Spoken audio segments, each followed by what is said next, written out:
Sosok Abdul Rozak bunuh istri dan selingkuhan di Madura, sakit hati dikhianati usai 25 tahun menikah. Kisah pilu berujung maut di rumah kos kawasan perumahan Gria Anugerah Desa Martajasa Kota Bangkalan, Selasa, 22 April 2025, menyisakan pengakuan menggetarkan dari tersangka Abdul Rozak 44 tahun.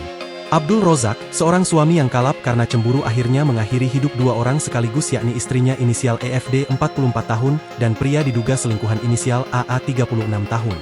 Dalam pengakuannya di hadapan Kasat Reskrim Polres Bangkalan, AKP Hafid Dian Maulidi, Abdul mengungkapkan sisi lain dari kasus pembunuhan karena cemburu tersebut.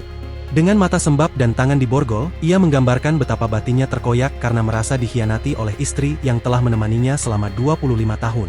"Saya ini bukan orang jahat, Pak. Tapi saya merasa dihina, dikhianati di rumah saya sendiri, anak-anak saya ditipu, saya dibohongi, saya sakit hati," ujar Abdul terbata-bata mengenang perubahan sikap istrinya yang terjadi sejak setahun terakhir. "Cuma saya tidak menemukan bukti di lapangan, tetangga dan teman-teman memberikan saran dan informasi tetapi tidak saya hiraukan. Masalahnya saya dan istri sudah 25 tahun bersama, saya tidak terpikir istri saya semudah itu berpaling," ungkap Abdul. Upaya mempertahankan biduk rumah tangganya selama 1 tahun terakhir terus dipegang teguh oleh Abdul. Selama itu pula, ia masih berupaya untuk tidak menggubris informasi miring tentang dugaan istrinya berselingkuh. Namun pendirian Abdul Rozak mulai goyah saat menerima masukan dan saran dari beberapa temannya. Tepatnya Senin malam, saya dapat telepon dari seorang teman yang bertanya, "Kamu ada apa? Bagaimana hubungan kamu dengan istrimu?" Saya jawab baik-baik saja namun teman saya menimpali, "Oh jangan begitu, istrimu dibonceng orang," tutur Abdul menirukan percakapan dengan temannya. Tersangka pun pulang ke rumah untuk memastikan keberadaan istrinya. Ternyata benar istri tidak ada di rumah, pamitnya ke anak-anak beli air, lalu saya telepon dia bilang tidur. Saya tanya tidur di sebelah mana, wong saya ada di rumah, tapi telepon dimatikan, terang Abdul. Abdul pun curiga dan berusaha mencari nomor telepon pria selingkuhan yang diduga bersama sang istri. Ia kemudian meminta rekannya menelepon nomor si pria selingkuhan. Betapa terkejutnya ia saat istrinya yang mengangkat ponsel si pria selingkuhan dan mengatakan sedang tidur. Saat itu istrinya mengaku berada di Surabaya namun ia tak menjelaskan secara rinci alamatnya. Semalaman Abdul mengaku tak bisa tidur hingga Selasa, 22 April 2025, sekitar pukul 8 WIB, ia teringat sesuatu. "Jam 8 pagi saya menyerah dan pulang, saya terbesit pikiran bahwa saya pernah mengantarkan istri 10 hari lalu ke TKP untuk ambil COD, cuma saat itu saya menunggu agak jauh.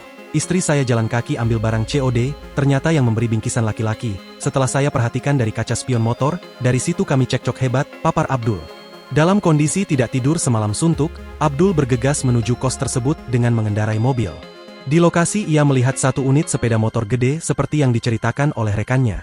"Saya dengan sopan mengetuk pintu tapi tidak ada jawaban, namun terdengar bisikan dari dalam, saya ketuk lagi masih sama, akhirnya saya jengkel dan mendobrak pintu," tegas Abdul.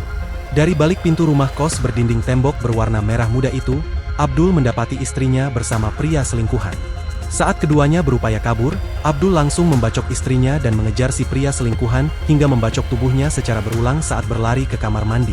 "Saya tidak tahu berapa kali membacok, saya balik ke istri membacok lagi, balik lagi ke si pria dan membacok lagi, namun ketika balik lagi ke tubuh istri dan hendak membacok terakhir, saya tidak tega karena teringat anak-anak saya, Pak," tutur Abdul sambil tidak kuasa menahan tangis. "Saya kalap, Pak, tidak tahan 1 tahun saya dibohongi. Sebenarnya saya tidak ingin seperti ini, Pak. Saya sempat tidak menghiraukan perkataan teman-teman," imbu Abdul sambil menghela napas panjang. Mendengar keterangan secara gamblang dari pelaku, AKP Hafid mengatakan peristiwanya sudah selesai dan meminta pelaku untuk tegar dalam menghadapi permasalahan tersebut.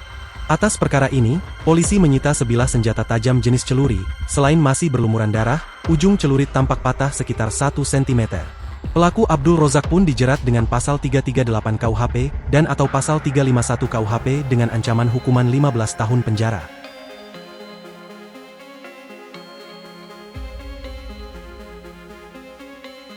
Download Tribun X sekarang, menghadirkan lokal menjadi Indonesia.